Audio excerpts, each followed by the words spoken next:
This is episode 504 on the 6th of April 2022.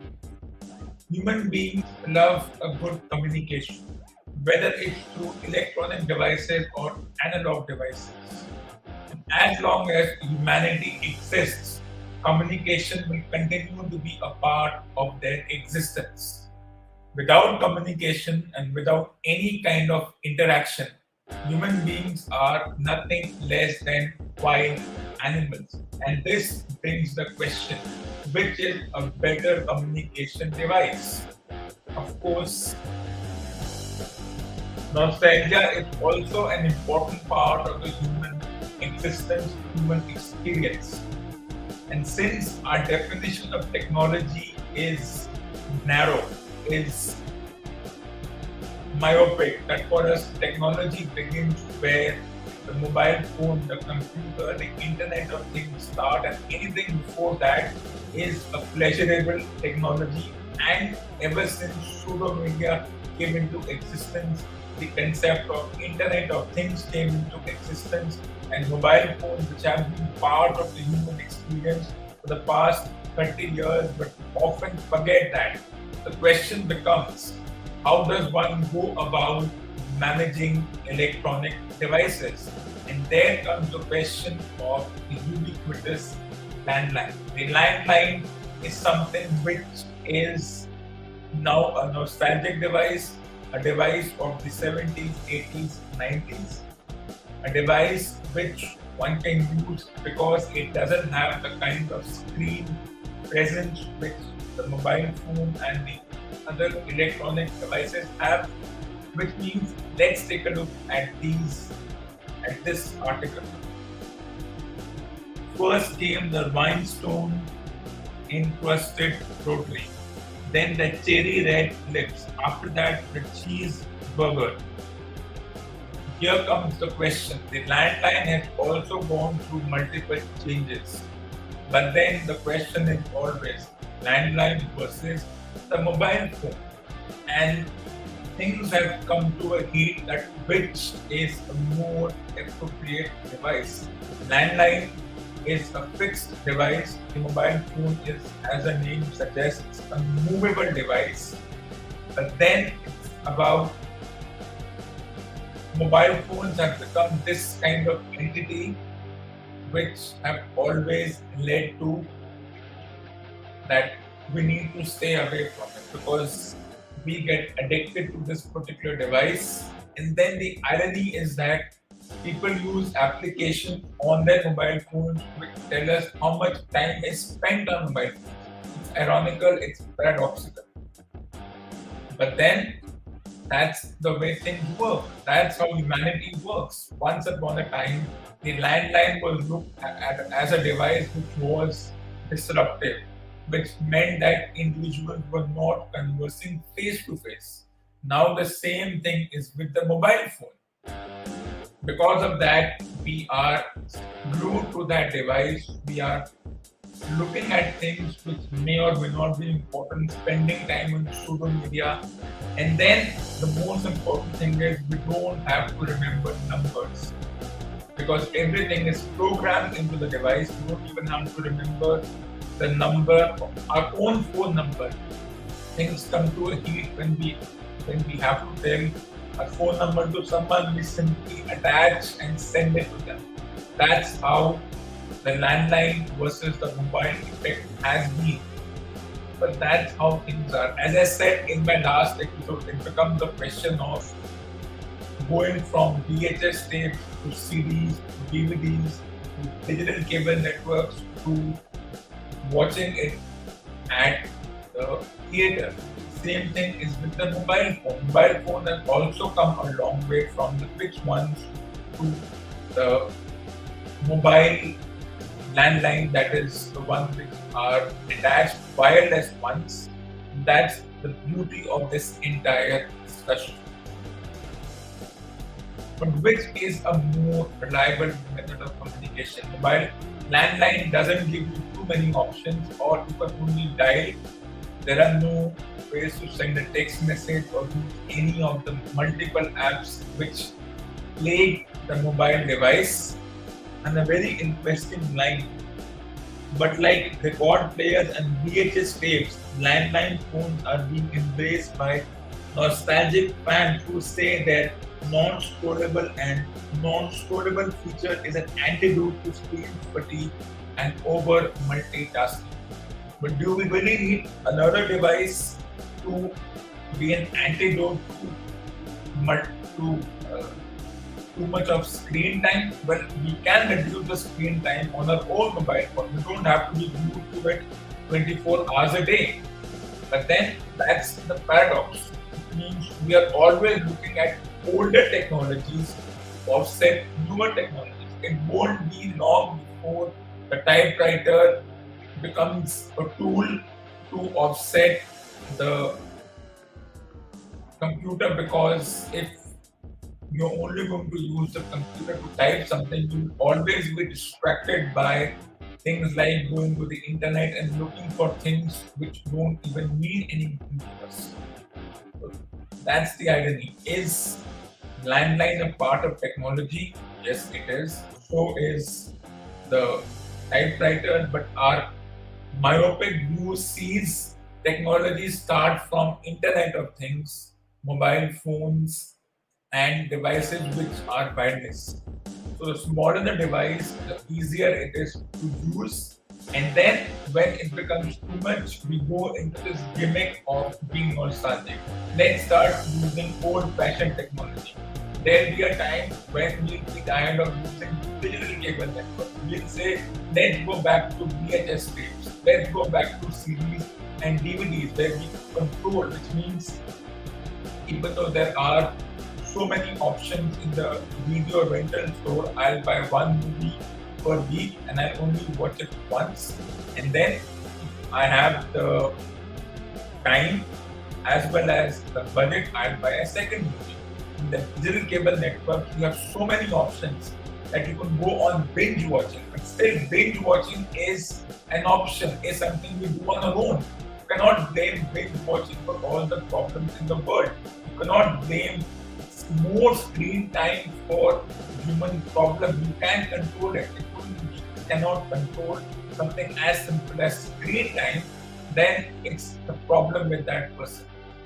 Of course, landlines can be effective when it comes to situations where the mobile towers are down and you need to use that analog device to call when other options are not there, because internet will always be unreliable. It doesn't matter which part of the world you are in, internet will always be an unreliable tool.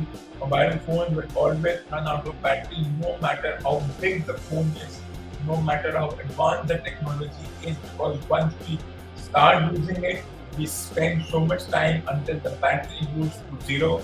Then we charge the phone and then we overcharge the phone, then the battery starts to deteriorate, and then we try to buy a new device. But it's your option. Just because you have that device in front of you doesn't mean that you have to continue using it. And it's a personal option. This nostalgia, just because there is screen time and people have been spending more time at home for whatever reasons which are not important at this time, because that's another excuse. Human beings love a good excuse, and spending too much time on the mobile phone. You know it. Then don't force asking you to spend so much time on your mobile phone or any electronic device. If you're aware of such a situation, then you don't need an application to tell you spend 20 minutes today or you spend 25 minutes tomorrow. You can easily put your mobile phone away and do other analog activities. Read a book that is a hard copy. You don't even have to put it on your devices, or do something else. Talk to someone face to face, because that's one method of communication which, despite all kinds of technology penetrating, whether it's metaverse or something else or video calls, that's not going away. That's something which only human beings can control. Swapping one technology for other may not be the ideal solution. That's just being lazy and an excuse. I'm aware that I'm spending too much time on my computer or any other device, I will simply have that kind of control. Okay, I've used my device for 40 minutes, I'll take a break, and then maybe after 2 hours, I'll use the device again. But then, if you're aware of it and yet you use the device for a longer duration and then you regret it later on, then that's not being smart. If you're using a smartphone, then you are the ones who are dumb. Calling a smartphone doesn't make you a smart individual. It's a matter of choice. If you're aware that there is a lot of screen time, then use your intellect, use that CPU, natural CPU that you have. Okay, be aware of it. If you can't be aware of something as simple as this, then no one in the world can help you. No de-addiction technique can help you, because de-addiction cannot be helped by someone else. You only have to understand what to use, when can it be used, how much time do you spend on each device, and you have to be smart enough for that. While we can debate over mobile phones, computers, and any other analog versus digital device, what is not happening smartly is how the Indian T20 competition has been going on. Of course, the three hype teams have not yet got off to a winning start, and the teams which don't have that kind of hype around them have won a few matches, which means teams which have won the competition at least 3 to 4 times are finding themselves on the bottom of the table because they haven't planned their, as the pseudo experts would say, they are lacking either in intent or there's something wrong between in the communication between the captain and the coach.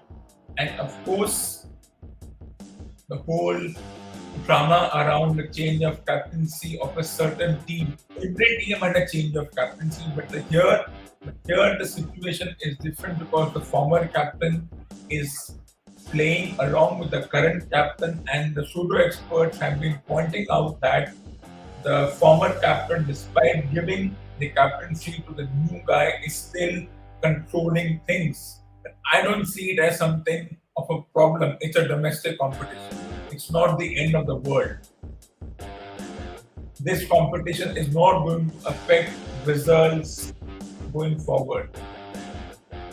So teams like Bombay, Chennai, Hyderabad have not yet got off to a winning start. Is that a problem?